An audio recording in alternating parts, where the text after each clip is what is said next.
Yo,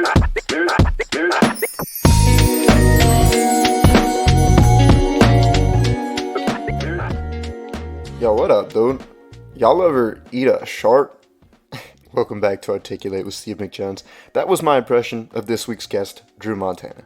This guy is everywhere, all across Philly in the comedy scene. First time I actually saw him was the first time Helium had an open mic after the pandemic back in, I think it was like February. But yeah, I went out just to, see what the scene was like.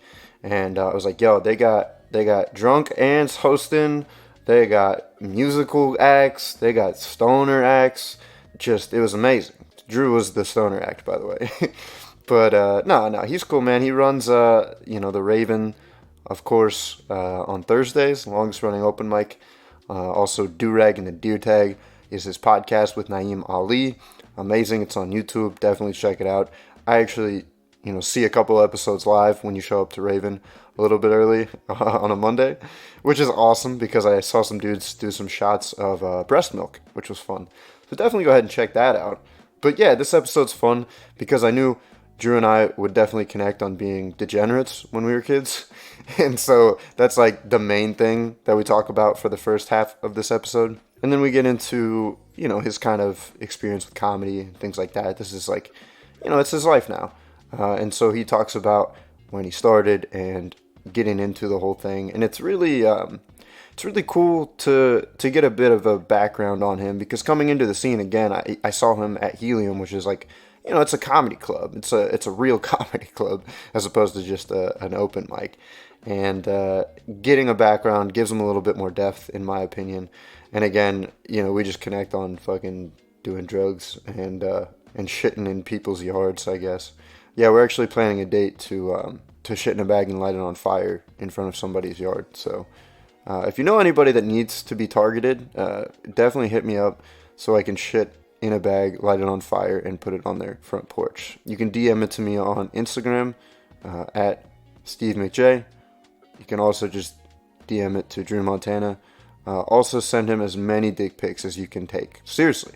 Use up all the memory in your phone just for dick pics. Send them all to Drew Montana's Instagram at Drew Montana. And enjoy the episode. Yeah, but candles. I was just watching the Patrice O'Neal special that you were telling me about. Oh, the elephant in the room? Yeah, dude. That's the most misogynistic shit I've ever seen in my life. It's so great, yeah. He's like, you should be responsible for safe sex. It's amazing. And he just doubles down on it, too. On everything. That's why he was so good, dude. I like the one where he's talking about, was it like how if he went missing, he would bring a white baby and just tie it to his belt loop? That one killed me. That was right at the beginning, too. That's funny as fuck. Ladies and gentlemen, we have today Drew Montana. How you doing today, sir? Woo! I'm good, dude. I'm good. It's a pleasure to be here. I appreciate you coming out. I do have a first question for you. So what would be the best animal meat to eat that you haven't tried? Besides shark, because obviously shark meat is going to be your first go-to. Yeah, we're getting right into it. I like this show. Gazelle, maybe. Gazelle? You haven't tried gazelle? No. Is that a common dish on these parts? I'm just fucking For a guy, again, Durag and the Deertag, you feel like, Deertag would have tried some gazelle by now. But. Yeah. Dude, I've eaten very limited, I've eaten small game. I've eaten a squirrel, rabbit, nice. Frog legs, so, weird shit like that. I never ate, elk. Okay. Or moose. Moose would be good. I feel like moose would be fire. Yeah, elk. I feel like elk's cliche though. Well, but why gazelle is mine? Because that was the first one that you said. Because they run real fast. Maybe that, you know what I mean? Yeah, they gotta be lean, right? Yeah. And it's like to eat a gazelle. It just sounds like a beautiful thing. I think if you slow cook a gazelle in the crock pot, it would be real good. Dude, anything in the crock pot. Was that you that has a bit about the crock pot? Yeah. I don't even know if it's a bit. I've talked about it before on stage though. Whenever things are in my crock pot at home, I just get real excited. And then I'm at open mics, doing dumb jokes. And I'm like, dude, I got a damn white chicken chili simmering right now. It's on about hour 5. I need to go add the jalapenos. No, you were the joke that you were yeah, it's the only way I can cook a meal I can come home, be fucked up, cook the meal, and then it'll be ready by the next morning. Yeah. Like, when I'm ready to go. Yeah. No, I love that, dude. I come home hammered and just like throw things in the crock pot and then wake up and there's a damn brisket in my kitchen. Throw nice. fucking frog legs and gazelles. Yeah. That'd be the next move. Frog legs are overrated. They're not that good. Really? Yeah. Well, that's sad. They're considered a delicacy, I think, but they taste like shit. Yeah. Well, I mean, I feel like that's what you should expect, and then they just package it up and call it gourmet. Yeah, true. I think that's most like gourmet things, like snails. People like get excited about eating escargot. I'm like, that looks horrible. It's fucking gross, dude. It feels like a lot of the times, like, my mom would get like fish that was gourmet, and it still had like the head and the eyes and shit. Yeah. And I'm like, oh, you mean they spent less time on it? That's really what this Yeah. means. All right, good, solid opener. So, where did you grow up, actually? By the way. So I was born in Norristown area. But I moved to Syracuse, like outside of Syracuse, when I was 3 or 4. Like, I think I was just about to turn 4 when we moved up there. Okay. And then, is that like a suburban area or was? I say Syracuse because like no one knows where Tully, New York is. But I grew up in Tully, which is like 15 minutes outside of Syracuse. Okay. Syracuse is a city. It's like a smaller city. It's mainly like the college, and then like the hood and like poverty, and that's it. It's like college students and poor people. Hell yeah. And then, but I wasn't like in the city. I grew up like 15 minutes outside of that in like a suburban small town. Okay. Yeah. So like for fun, did you go in the city and do hood rat shit or like? I did hood rat shit more in like Cortland, which is a smaller city that's like 15 minutes in the other direction. Probably like 10 minutes from where I lived. So I had like friends out there that I played sports with. But, like, mostly, dude, we did, like, redneck shit. Like, I would, like, shoot small animals with BB guns. Oh, yeah. And, like, go four-wheeling. Dude, we used to do this, like, dumb... Because there was no police department in my town. Right. So it was, like, the county sheriffs. And, like, they would only come through, like, you'd maybe see one a week. Like, on a... Oh, shit, that's nice. Yeah, dude, they were never around. So, like, unless they got called for, like, some shit we were doing... So, yeah, we used to do whatever, dude. We'd, like, for fun, just, like, stand on these giant rock piles. Because, like, the town near me had, like, these giant gravel piles that they just, like, I guess used the gravel for shit when people needed it. I don't know. We would stand on the piles and, like, throw rocks at cars as they were coming by. Hell yeah. And, yeah, dude, like, crazy shit. No. We used to go yetiing. You know what yetiing is? It's when you get, like, some... I don't think this is like a specific thing anybody knows about. I think we just made this up. Okay. But my friend, he had a Chewbacca costume. My next door neighbor, actually, my man Jake Guy, shout out him. Ladies and gentlemen, this is Chewbacca. And we used to like dress up in that. And he had traffic cones too. His dad had a lot of shit because he used to like, what's the guy that goes in houses and like clears shit out after the houses like get the like repo man or yeah. something? Yeah. So he did that. So he just had like random shit. So we had like He's the traffic hookup, dude. cones. That's the plug right there. Yeah, the plug for everything. I just want to, before you finish this story, I want to tell you there's nobody else that has done Yetiing for sure. Yeah. Just based off of the beginning of the story. No, I'm thinking about it after I said that. So all it requires is a dead small animal, some caution tape, traffic cones, and a Chewbacca costume. That's all you need to have a great time. And an intersection. So you block off the intersection with traffic cones. It's like a 4-way stop, so like people are gonna stop anyway. Right. But they pull up to the stop, and then there's traffic cones, and they're like, "What the fuck?" And then over the intersection, like the phone wires, right. You get like a squirrel. We did it with squirrels usually. Okay. So you would tie the squirrel's tail, like tie a knot with caution tape, and then the other end you'd throw it over the phone wire. So the squirrel's just like dangling from the phone wire Christ. with caution tape. It gets okay. No, like, no, I'm on board with it, Yeah. dude. I love it. It's like haunting the shit out of people. It's just tight. So people are like rolling up at night and they're like, all right, this road's closed. There's a damn squirrel with caution tape hanging over. And then we'd be in like a Chewbacca costume and you'd just like run out and grab the squirrel and run away.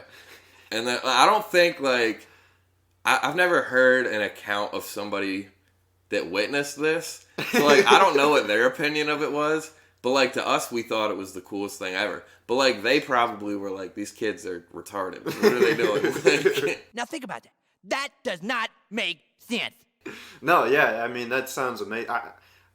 I don't even know if it was real. If you don't have any account, did that actually happen? Yeah. I don't know if that... No, it's happened many times. We can call Jay Guy and ask him about Yeti. Damn, dude. I don't even know if I have his number anymore. I will message him, though, and send you the screenshots. Like, you remember didn't even, Yetiing? cause them any, harm or anything. You just kind of, Did they just drive around the cone after that? Or did you pick up the cone in the Chewbacca costume? No. It was funny. Sometimes people would turn around. That was, the highlights of my weekends. And we would do it. We had so many traffic cones that we would just, set up these crazy detours that were fake. Oh, nice. Just, block off, half of the road. So, two people are driving at each other on the other side. It was pretty funny. Jesus Christ. But it was pretty funny when we caused, major serious injuries. Never caused deaths. All right. So, yeah. Well, I was gonna say I grew up in a neighborhood too, and we didn't come up with anything creative like that, but we were throwing snowballs at cars and shit. Yeah, dude. And I actually got caught by the cops for that. That was fun. Snowballing cars was always fun. Yeah. Cause you grew up in PA, right? I grew up in Ohio actually. Okay, so they get a lot of snow. Yeah. So y'all, when the snow plow comes through and it pushes all the snow on the banks of the sides of the road, and then you can make tunnels through there and just pop up and throw. Yeah, that's my shit. Yeah. Yeah, but there has to be they have to pilot it up perfectly so you can go through it. But once you do that, once you have an actual igloo, you're like, how is this even being supported? I don't know. Right. It's like a child. It's crazy. Yeah, dude. Upstate New York, it's all snow from end of October. I just talked to my mom on the way here actually, and they already have snow on the ground. She's like, it's sunny today, so I'm gonna go outside for a little bit. And I'm like, no. That sucks. Yeah. Dude, I didn't realize that. That's trash. It's horrible.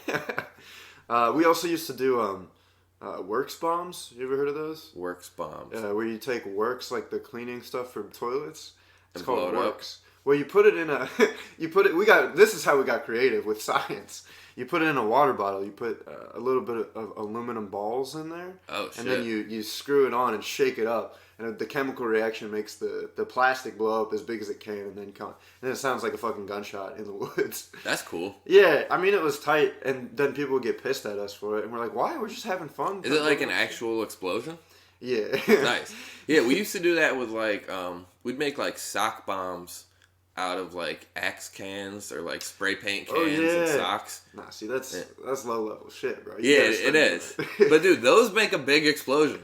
A full spray paint can is an impressive explosion. No, I like when you light them though. Sometimes it doesn't explode, but it starts spinning the spray paint around. If you see. Yeah, you got to get them very hot. We I had an old Ottoman one time. This was crazy too, dude. Some of these stories do sound completely made up, Game of Thrones type shit. Ask Jake Guy about any of them. We had an old Ottoman in a burn pit in my backyard, and then we were we always wanted to shoot a flaming arrow. We're that'd be fucking fun. I mean, yeah. And they're easy. Who doesn't want to shoot a flaming arrow? Yeah, he had a bow and arrow, so we figured out just take a rag, tie it around the top of it, whatever, or get it on the top of it, and then just dip that in gas or lighter fluid. Fucking. That seems like it should work fine, right? It works perfectly. Everybody in the suburbs has gasoline just lying around, so this isn't a stretch. Okay. But and then we covered the Ottoman in a little bit of gas, and it took 2 shots, but we hit it the second time, and then there was a spray paint can in the Ottoman. That's the way to do it. Is put the spray paint can in where the fire would. So it took probably 5 to 10 minutes to get hot enough to blow, but that shit was. Boom, a crazy fucking... it was wild, dude. Yeah, I miss doing stuff like that, man. Dude, that's what I like. I still wish I could do stuff like that. There was a couple years ago, you've probably done ding-dong ditching before, all right? the time. Yeah, it's a classic, right? Yeah. We actually used to, fuck with their yard before we would ding-dong ditch them. So, solid one time, I had a friend who shat in a woman's pool. That was cool.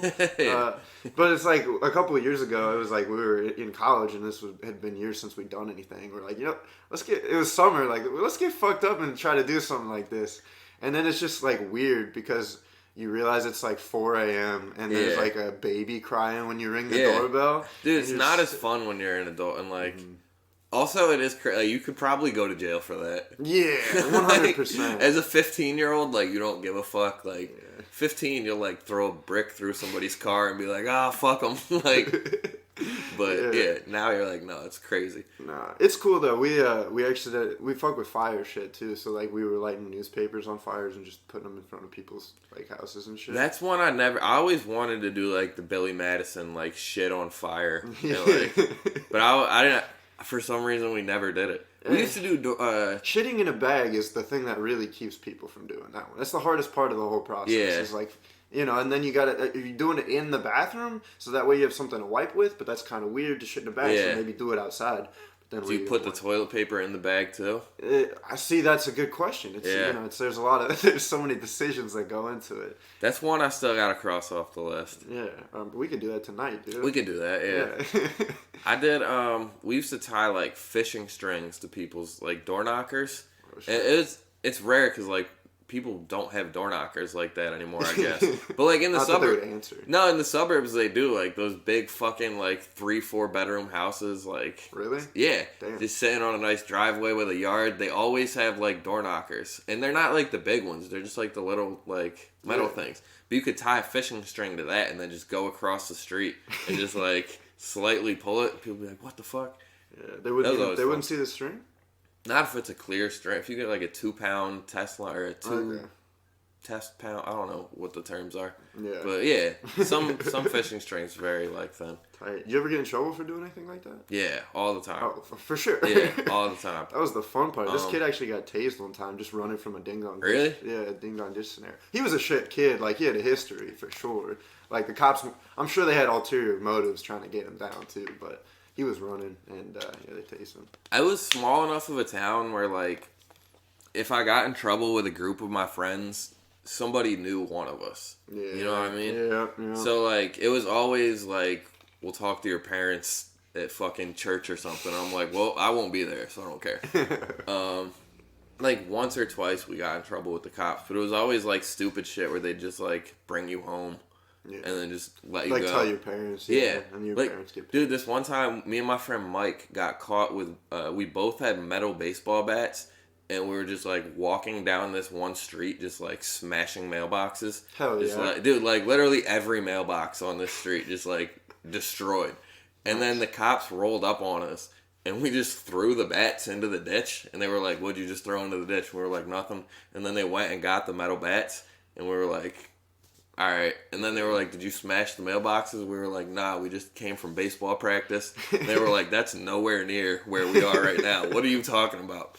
And then they literally just brought us home, though. And then I remember when I was like 18, probably like 19 or 20, because I was doing a lot of Xanax at the time. Oh, yeah. But we used to steal mailboxes and then just like rip them out of the ground and just like throw them. We were fucked up. But then I remember my dad found out one time, and he's like, "Dude, that's a felony. Like, you can't do that. Like, you can't destroy people's mailboxes." Yeah. And I was like, "Oh, well, like, I destroyed 70 of them that one day, and no one gave a fuck." So. Yeah, and they just dropped you back off. Yeah. So, see, I never got to do... Also, because I was white, dude. Mostly because you were white. Yeah. Yeah, absolutely.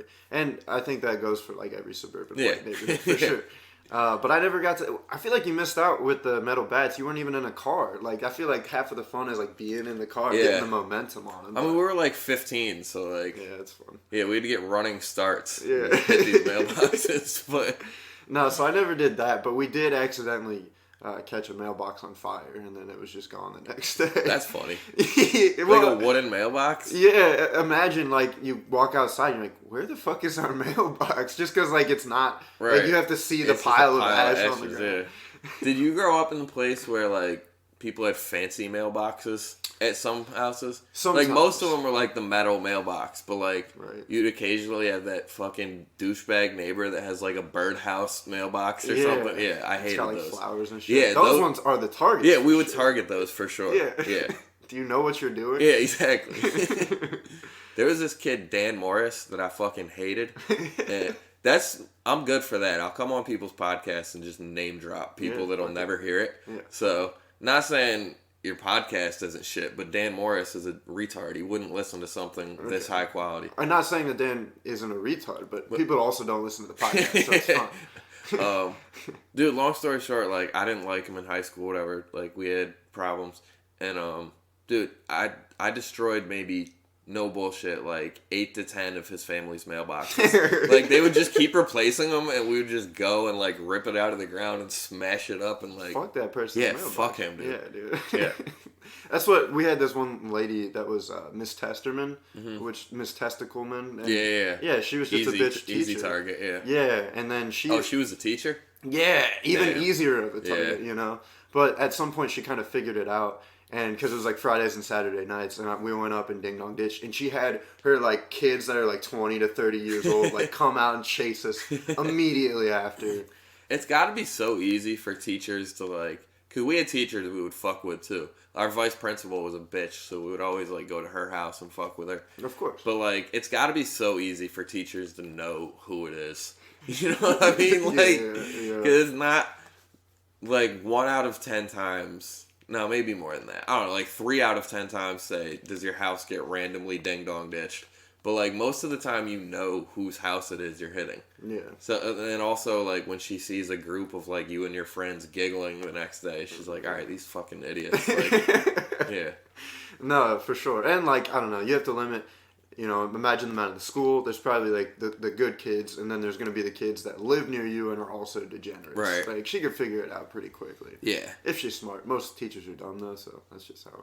No, I'm just playing. I was gonna say at the time they were idiots, but like, no, yeah, looking back now they're still idiots. Most of them. Yeah. Most of my teachers were dumb as hell. Again, I don't know. Some teachers do it. Like I've met people for like, you know, they do it for noble reasons. They want to like teach the kids and shit like that. But a lot of times I find that it's just townies that couldn't figure anything out else to do with their life. And they just have like authority over the children. Yeah, it's like it's a 50-50 spread, I guess. Or like 50-50 whatever. Like some people really care about kids and some people just want to fuck them. You know what I mean? Some people just want to get close to kids and have sex with them. So when was the first time you fucked a kid? I was probably 14. Okay, nice. Yeah. That's awesome. Yeah. I didn't. How old were they? Like 10? Like 12? About actually. Actually. No, it's not. No, yeah. I guess it's. I don't know. It's only weird if you make it weird. Like when you're also a kid, who gives a fuck? Yeah. But like when you're 27, you're like, oh, that's weird. 12-year-olds. But yeah, it is what it is, dog. Yeah, for sure. And like I don't know. At that time, I mean, I remember thinking. That person is going to be very, very attractive, you know, when I grow she's up. So hot now. Yeah, that's what I'm saying. It's like, if you can see the potential, it's like, and you're able to, you know. She does heroin and she's still hot. Oh, shit. Yeah, it's crazy. You might still have a chance. No, dude, I've tried multiple times. Really? Yeah. Yo, remember that time when you were 12? Yeah. That's your in? Yeah. Okay, so like where did like comedy kind of come in the whole process there for you? Influence-wise, like, were you like when you were, obviously the pranks and shit were probably just fun joking around and I mean I always liked shit like that. Like I was always nervous in front of people, so I didn't like think comedy could happen. But I guess like not nervous in front of people. I always did shit to get a laugh, if that makes sense. Well, like, I mean, would it always sounds do like goofy dumb shit. Like the Yeti thing is like that's obviously just to make your friends crack. Yeah, stupid shit like that we would do, and like. Definitely, like, always taking things too far. And they'd be like, whoa, that's mean. I'm like, I thought we were being funny. Dude, it was definitely, like, girls, though. I was nervous to, like, do shit in front of girls. Because I was like, oh, these girls are hot. Like, they don't want to see me act stupid. So I would, like, do goofy shit in front of my friends. And then girls would come around and I'd be like, and, like, get nervous. And then I went to college and I was like, oh, like... Ugly girls and hot girls are all the same. They all think the same, dude. Yeah. But, I don't know. I think, like, everybody's nervous in front of, like, hot girls when they're young. But I think I took it to, like, my sophomore year in college. And then my boy was like, yo, like, well, you don't have to only fuck ugly chicks and, like, be nervous around hot chicks. And I was like, oh, all right, cool. And then I started crushing shit. And then, I don't even know how we got on here. Now I'm just bragging about pussy. It was about comedy. So basically you had to get comfortable. Oh, yeah. Just get comfortable, like, in front of people, I guess. Well, especially attractive people. Yeah.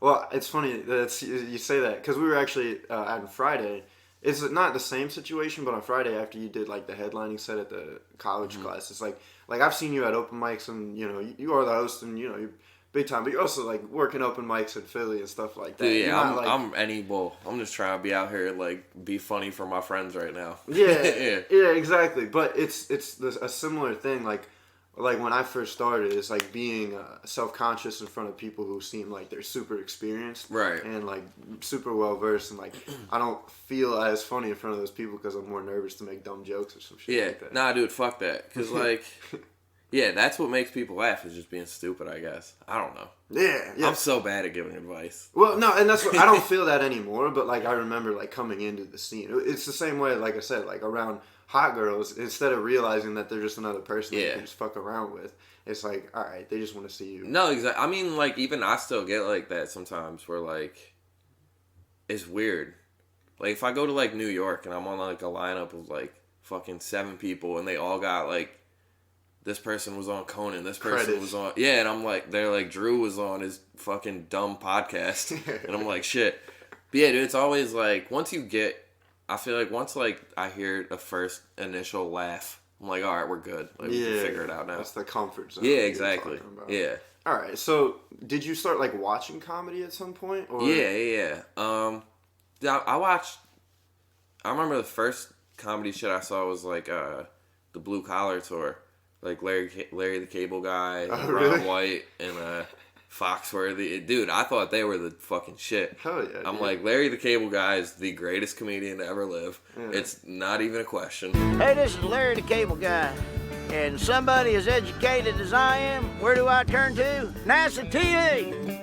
I still fuck with Larry and Ron White, I mean, dude. Yeah. It's like, it's definitely a certain type of humor. Like, I like Dane Cook, you know what I mean? Dude, I used to love Dane Cook. Yeah. Dane Cook's old bits about, like, the B&E, dude, breaking and entering. What was the Burger King bit? Burger King. The Burger King drive-thru and you want some sweet and sour? Who's the Kool-Aid man? Yeah, coming through the wall is real fucking cool. Using the front door is cool. Don't touch me, you drink.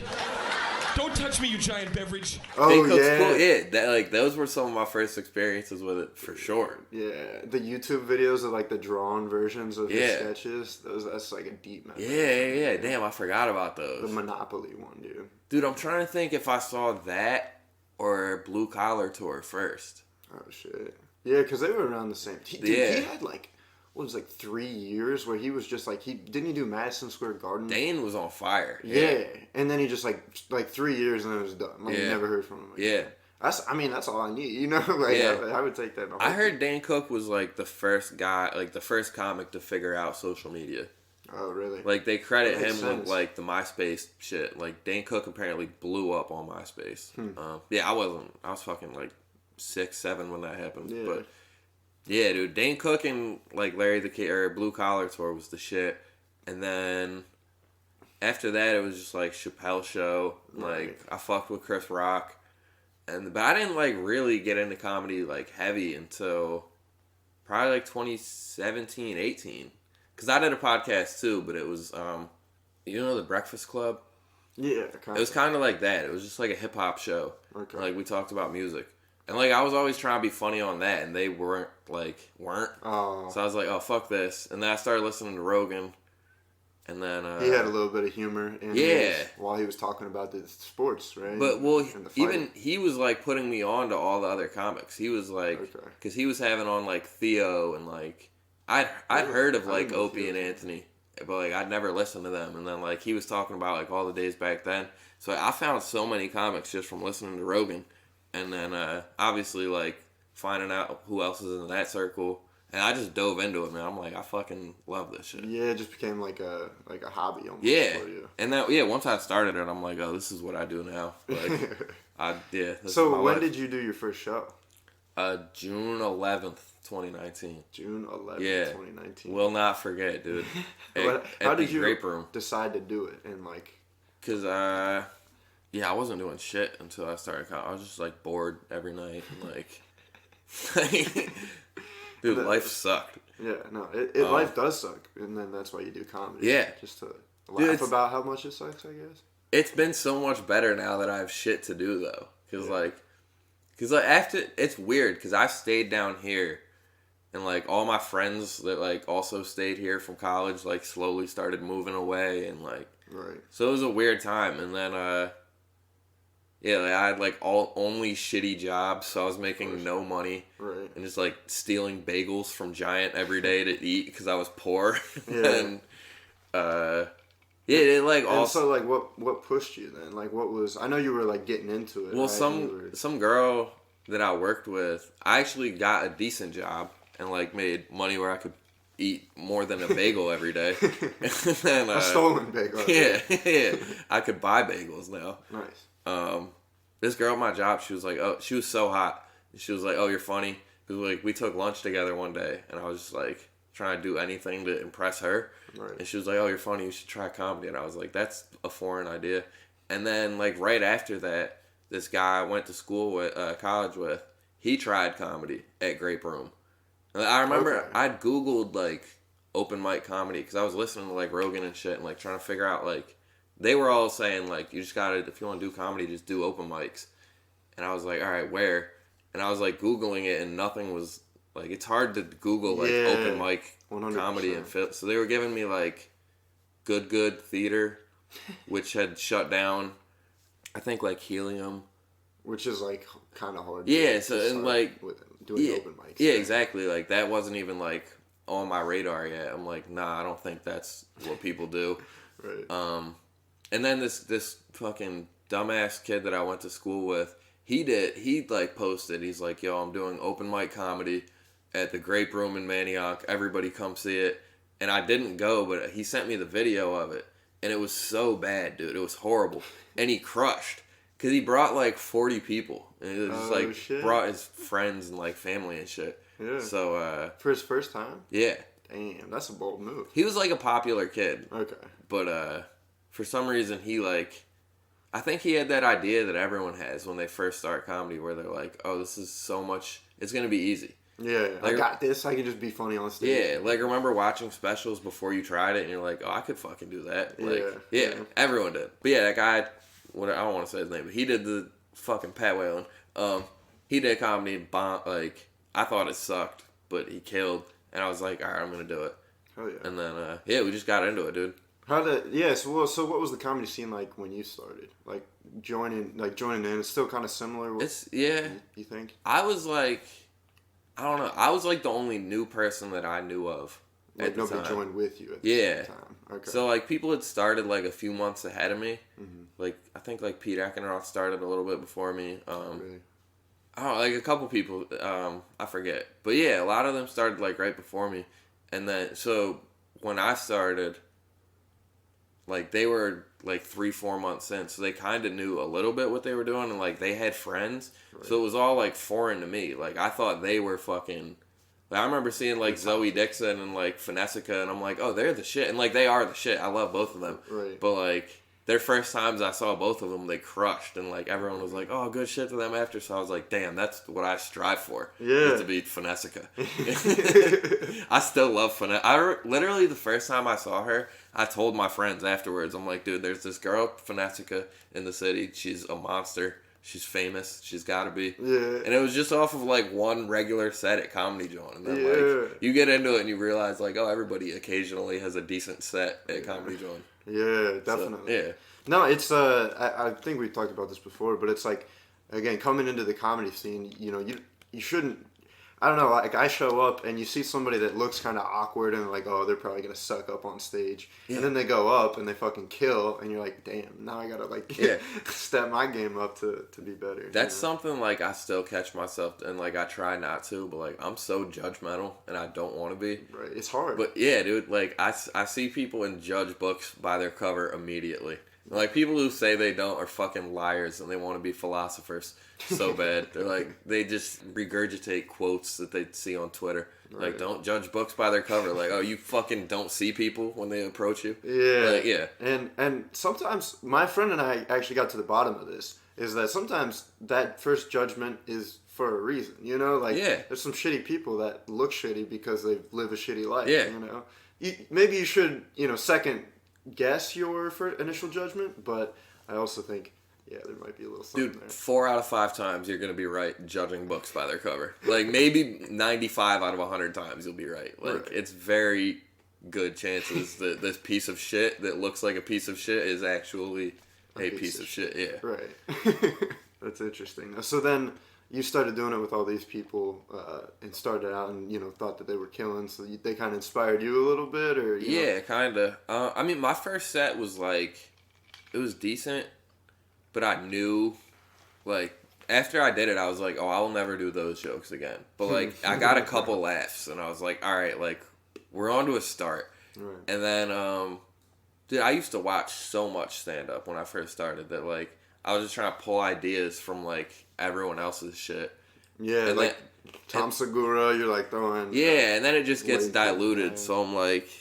Cause I used to watch a ton of Theo Von. I love Theo. Mm-hmm. And, like, Theo's got crazy, like, stories about, like, catching monkeys that got loose from the circus and, like, wild shit. And I was like, oh, I, like, saw some crazy hillbilly shit. Maybe I could just do stories like that. Right. So, like, that's what it started with. Was just, like, yeah, I gave this possum some Xanax. And then people would be like, what? And then, I was like, all right, I could just do that. Yeah. And then, so, like, how long... we were talking about this the other night. How long did it take you to, like, actually get in your pocket, and what did that transition, like, did you stop talking about, like, crazy deer tag shit? No, I still do occasionally, but, like, not as much as I used to. I gotta get back to that, dude. I miss doing that. I literally want to start doing that again. I don't know. It was, like, right before COVID. I started to, like, notice I was getting decent. Yeah. And then, like 2.5 years in. That was like less than a year in. Oh, it was like right before was that COVID. Long? Damn, yeah. Dude. Yeah. COVID was like, cause I started June 2019, and then everything shut down like March 2020.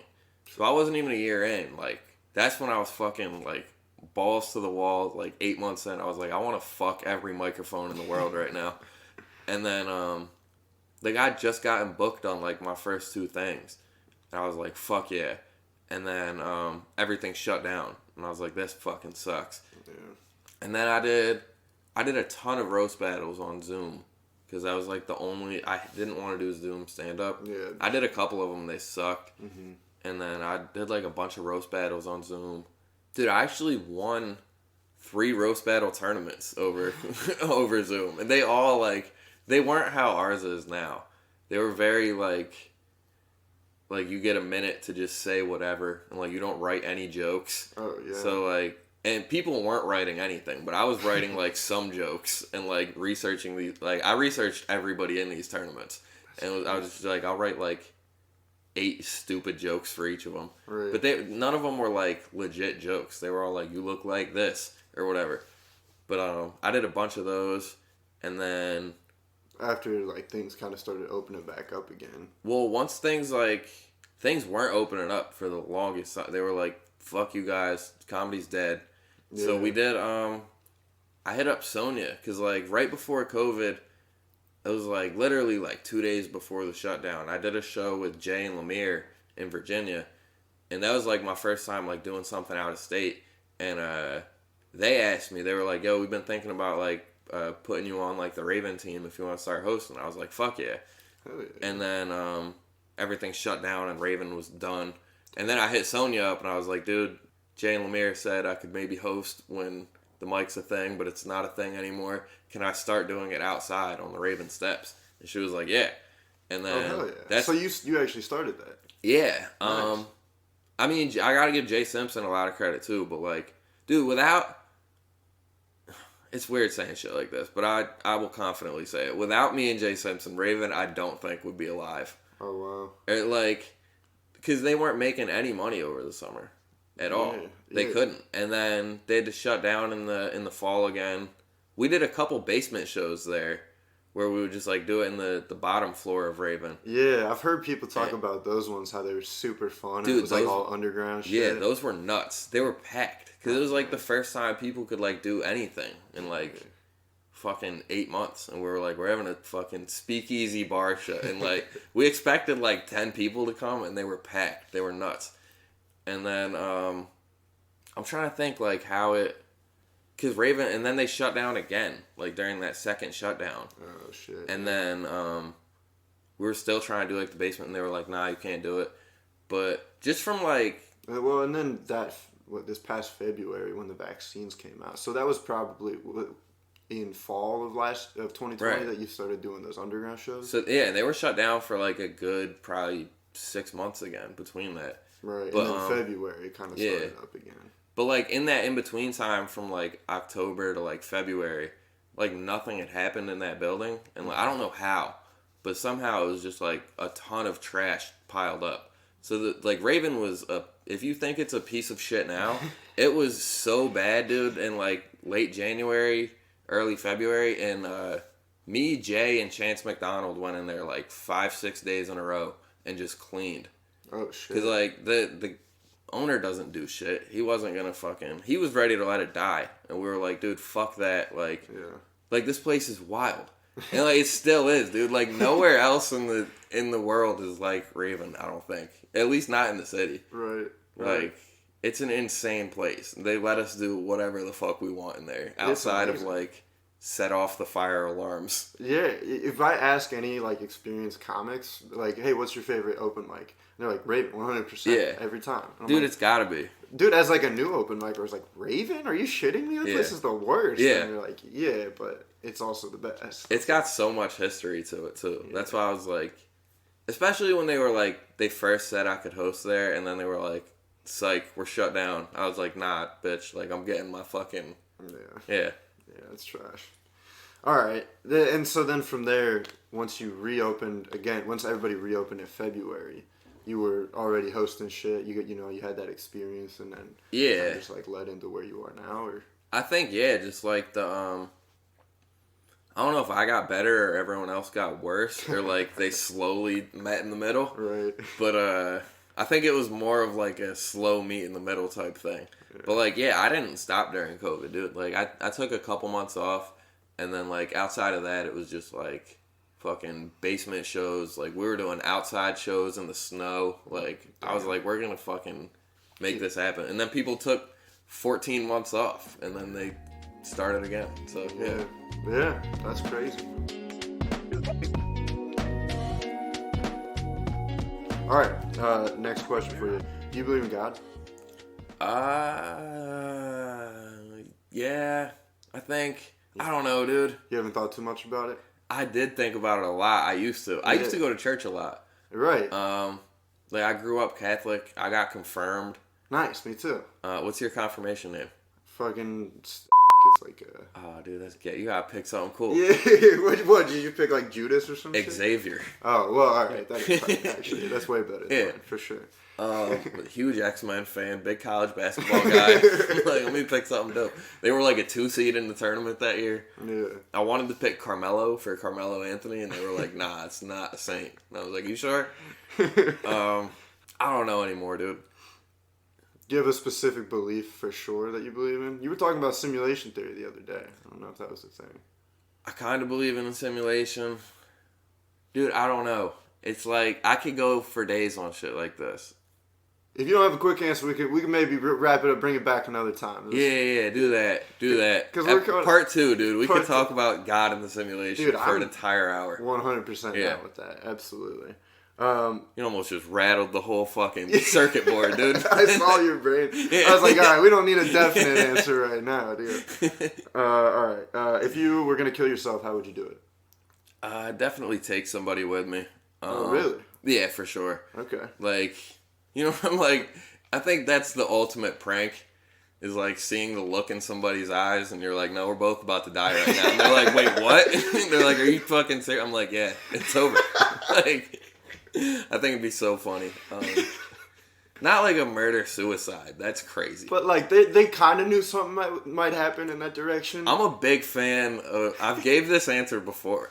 Rob and Cody asked me this on their podcast. I don't know why people are like, Drew, how do you want to die? Yeah. It'd definitely be... It's gotta be fucking skydiving and just cut the parachute. Absolutely. And then just like look back at the guy and be like, you ready for this? He's like, are you fucking serious, dude? Like that's our only shoot. And I'm like, I know. Like, I've thought about this for years. No, I see. That's how I would do it. Either skydiving or just OD. You know, like OD would be fun. That'd be fun. Yeah. But I like the skydiving thing, but I never considered the other guy that would be involved in the situation. It'd be so funny. That's awesome. Okay.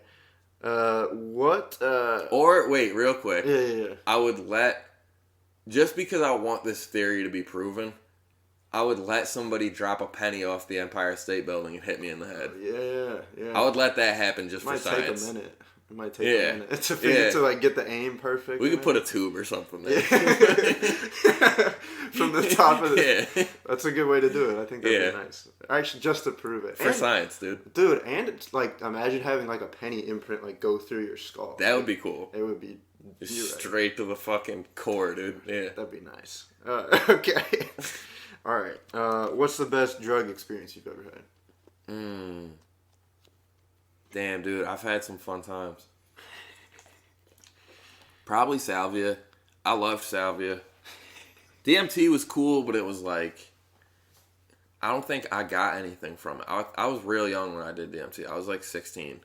So, and like people say that like DMT is supposed to like make you reflect on like your life and shit. And I was like, I just gotten my permit. And I'm like, I could drive to my friend's house and do this drug. Let's do it. So like, I didn't know what the fuck was going on. But salvia for sure. Salvia was cool, dude. I did a lot of salvia. I had a lot of good times on that. K2 was always fun too. Spice. I love smoking spice. I did it one time on accident, and it was amazing, to be honest. I loved it. Like, I understand it's bad for you, and like I haven't done it since high school. Yeah. But like, I used to smoke so much spice, dude. Really? Yeah. Well, that explains a lot. Because I have friends that were on probation, and they were like, I can't smoke weed. Right? Yeah. So they're like, let's smoke this fucking Sunoco powder that we just bought at the gas station. They used to sell it at gas stations. Yeah. It was nuts. It's almost like, I feel like weed mixed with computer duster, in a way. Yeah. Oh, yeah. I had good times on computer duster. Hell yeah, yeah, we're just bringing them all up, dude. That's what I'm saying, it's a good mix. But I don't know if you had, like, one solid experience that you really, really enjoyed. Even if it was just like, I got fucked up on salvia one time and had a good time. Like, honestly, the most fun I ever had on salvia during the trip, I popped my fucking collarbone out. And I didn't even realize it until my dad got there. I called my dad and I was just like, something's wrong, come get me. And he's like, what? Like, I told him I didn't know what was wrong. I was having the best time of my life. But for some reason, I knew I was like, all right, I'm a child. I need to go home at some point. Like, yeah. I don't know what that thought even was. But I remember riding my bike around like the pizza, it's called Pizza and More, this pizza place. And I was just like riding my bike around the parking lot on salvia with my friends, and then I fell on the bike and my shoulder popped out, and then my friend was like, I don't think he was trying to like put it back in, he was like trying to help me get up, but for some reason I just pictured him as like a panda, and he had like a panda head, and I was like, this is fun, dude, these visuals are good. Yeah, that was the moment for you when you realized. That was like the heaviest I've ever tripped. Okay. I literally saw one of my friends with a panda head. With like a normal body. And I'm like, this is incredible. That is exactly what I needed. That's amazing. Okay. I think, we've gone about 50 minutes. I like to try to keep them a little bit shorter, so we're about to wrap it up. But I did get you a gift. Oh, thank you, man. Yeah, if you want to open this up here. In this ghetto ass, just plastic bag that we're not going to have anymore. No way. Dude, I needed one of these. I swear to God. I needed a new toothbrush. A toothbrush and a single floss unit. You can use that at least 2 or 3 times if you need to. Dude, you could. Oh, and I could pick with the other end? Yeah. You could clean a fingernail? Fuck yeah, dude. Good shit. I'm actually excited about this. One, because nobody has ever gotten me shit for coming on their podcast. Even though I don't get them shit. Yeah. And 2, dude, I literally needed a toothbrush. I looked at mine this morning. I was like, this thing has blood stains on it. And like... All right. We go to war with our teeth. Yeah, the thing about that one is too. Yeah, the thing about that one is it's got kind of medium bristles, so it's a little rougher. So you got to go gentle with yourself on this one. Okay. But a little dental advice my grandma told me. Her dentist let her know, brush your gums because your teeth will take care of themselves. So, really? Yeah, a little. I'm a big dental oral hygienist guy, so that's just. I need veneers, dude. You should have got me veneers. I should have just gone out and got you grills. Give me grills for part 2, dude. We're gonna talk about God and grills. That's gonna be the whole thing. I'm in. All right, man. I appreciate you coming out and recording with me. Yeah, thank you, man. What a wild journey that episode was. The ups and the downs, the shits and the yetis. and the get who don'ts, you know. But seriously, so you should always brush your teeth in the morning, right? And then at nighttime, here's the routine: you floss first, you know, clear everything up with that. Then you brush your teeth, focus on the gums because your teeth will take care of themselves, and then mouthwash after that. Big oral hygienist there. I went to juvie one time. Worst part of that was that they wouldn't let us floss because they thought we would kill ourselves with it. But I also did want to say, yeah, I know Drew's not the only one that like hosts Raven Lounge, and he's not the only one that saved it. He even said it, you know. Big shout out to Jay Simpson for that as well. But I was just giving him credits for that, and you know, if you want to come on and state what you did, you know, and let me know, you know, that you need credit for whatever, you know, come fight me. Actually, fight me, and I think I would lose. I'll go down one punch straight up on God, bro. But nah, it was a good time, and I'm glad Drew came out, and I'm grateful that he's somebody that's in the comedy scene because he's very open to talking to everybody. Very cool guy, and also wants to kill Jesus again. So thanks, Drew, for coming out here. Do appreciate it, and I hope you all have a great week. Thank you so much. I love you. Amen. Okay, bye.